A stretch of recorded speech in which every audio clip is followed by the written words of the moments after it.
Okay, this is going to be a side-by-side comparison between Iron Cross and Afrika Korps.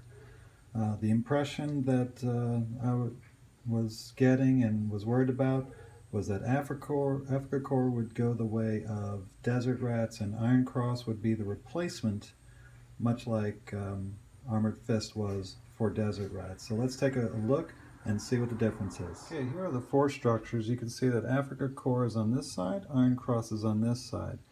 The tanks right now look the same. The infantry, of course, is different. You get Panzer Grenadiers, and here's a rifle company. And then as we go into the support, this is where it starts looking more different. You get the Stugs here, you get these that are not in the Afrika Korps, plus the Nebelwerfers and the Stuka Tank Hunter. That's a difference that we see right here, right now. Taking a look at the Panzer IIIs. The force structure for the Panzer IIIs is identical. So let's take a closer look. Actually, Panzer IIIs from Afrika Korps to Iron Cross will be very familiar. There's no difference whatsoever. Panzer IVs, you'll notice there's a difference. In Afrika Korps, they have all Panzer IVs and then your Panzer II there. But in Iron Cross, you have this, an option for a Panzer III thrown in there. In addition, this is not black, but these two are. So you can take a small Panzer IV company, which is actually very, very different. Looking at the force structure for the infantry, you'll see that it's pretty basic for the Afrika rifle. They've got 2 required infantry, then 1 extra if you want it, and then 1 required 5 centimeter, and 2 extra plus the anti-air. Whereas the Panzer Grenadier just require you to have the 2 infantry, and you can add on machine guns, mortars, infantry guns, 5 centimeters, and the anti-air. So you get 1 less 5 centimeter, but there's a lot more options, and there's a reason why you have these in here. Before I get to that, let's take a look at the Grenadiers. The Grenadiers add the sniper. You can get an option for assault pioneers instead of infantry. Again, 2 are required. And then you get the machine guns and the mortars. And then instead of 5 centimeters, you can also choose the 3.7, which is a neat feature. And then 2 infantry guns, no anti-air. Looking at the force structure for the rifle, you can see that you have that you automatically have the anti-tank rifle, and you can add a machine gun and a mortar into the platoon. There's no separate platoons for the machine guns and mortar. They have to go in the platoon. Whereas the Panzer Grenadiers, they give you the option for the anti-tank rifle, and they don't give you the options for the machine guns or the mortars, because you have to get them in separate platoons. So you have to get, but you can get more, and you can focus on them if you want to. Plus the infantry guns are there if you need them. Getting to the Grenadiers, because of that option for the assault, you have your, again, you just have infantry, and then you can put the option for machine gun or anti-tank or anti-tank rifle. You get 2 of those. So it's much more similar to the Afrika rifle, and you still have the option to put the mortars in another one. Also, you have the assault pioneer that you could do. Sniper is added in there, but you can't get anti-air. Looking at support units, the Tigers are the same. Martyrs are the same. However, you do get an additional unit here with the Stugs, which are basically turretless Panzer IVs in most respects. They both get 88s. They both get the scout troops, artillery, observation. The Afrika Korps only gets the Schleppers and regular dive bombers, which are over here. So if we take a look at this, we've got the Martyrs. Everything looks the same until you get here. Now these can be in support because they're not black boxed in the infantry. You can choose this or these bad boys. Big time, definitely going to use those. Artillery's there. And then we've got the Nebelwerfers, which is going to be really important to hit those huge movement trays of Soviet infantry. Observation post, anti-air, 88s, all there. And here's something new, the Tank Hunter platoon.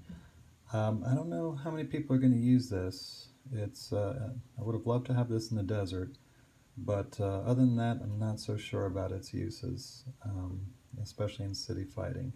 I'd rather have templates blowing up stuff. So those are the differences between the Afrika Korps books and the Iron Cross. There are some differences, mainly with your options on infantry. Tanks are very similar, and then some more options here. Now I'll go over the... Obviously there are going to be some differences between the two books and the cards, but the impression that I was getting, and I think some other people, was that Afrika Korps was going to be like Desert Rats and Iron Cross was going to be like Armored Fist. So let me go over this, and you can see, you've already seen the difference in the units. And because of that, you have two extra units. The Afrika Korps and the Iron Cross allow you to get armored car companies like this. So they're in both books you could do the armored car, but the Iron Cross allows you to get a fast company and a Stug assault gun battery. The captured weapons are very different. Obviously you got British weapons over here and Soviet weapons over here, so they do have a very different feel to it. You have armored cars and tanks that you can get, and then here it's basically just captured, or it is totally captured guns. So it does give a very different feel for what you can do with your options. There are also different leaders for each one. You have Erwin Rommel and Joseph Rietmeyer, and then Albert Dressel, Limbach, and Alleberger here on Iron Cross. You'll notice here that the Rietmeyer is more about movement with your tanks, and then Erwin Rommel, I'm not sure exactly what to do with that. And then on Iron Cross you have a great tank commander. You have a great infantry leader. Infantry leader and a sniper.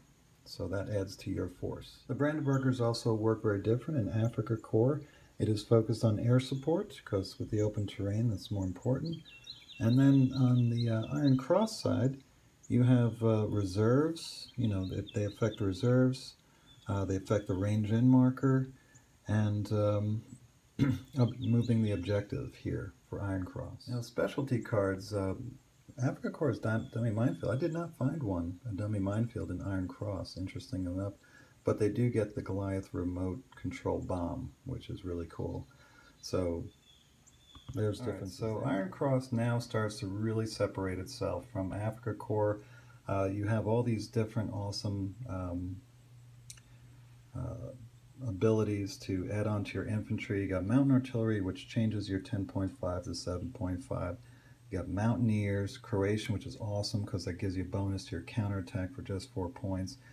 I think I would take that over the SS, even though you get a straight up fearless, that's double the points. Jager gives you more movement and terrain, and Luftwaffe gives you a discount to make less troops, or to get poorer troops, let's say. Now we have the Tiger Ace and Panzer Ace.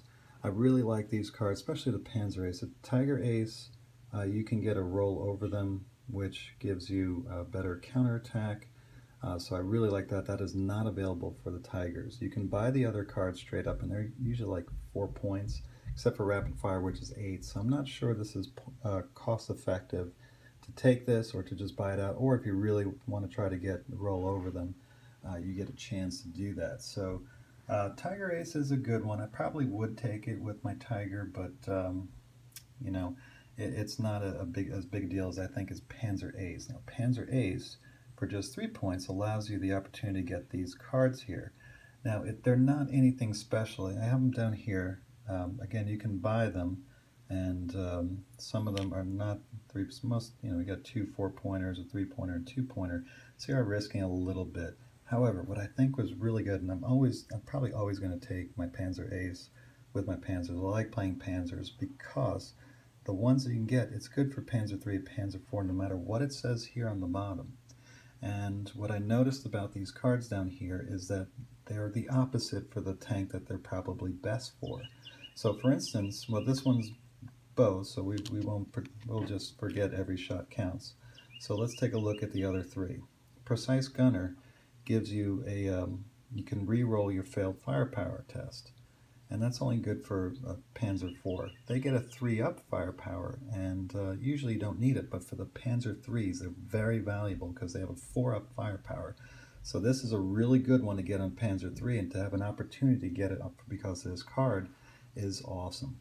Clever Tactics here gives you tactics for a 2-up, and it's only good for the Panzer IIIs, but here you can get on the Panzer IVs. How awesome it would be for the Panzer IV, which sometimes have less armor and bigger guns, more valuable, pop out, shoot, and then Stormtrooper back away, or shoot and scoot back away so that they don't even have a chance to get it. So, you know, this is one I would buy for my Panzer IVs, but I can't with the card, but you can get it through here.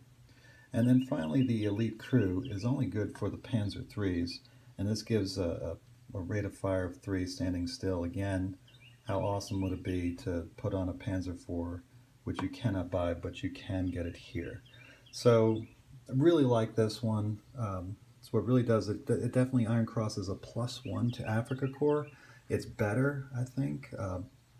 But for some people it may not be, because Afrika Korps still offers things that Iron Cross does not. It is not a direct comparison between Armored Fist and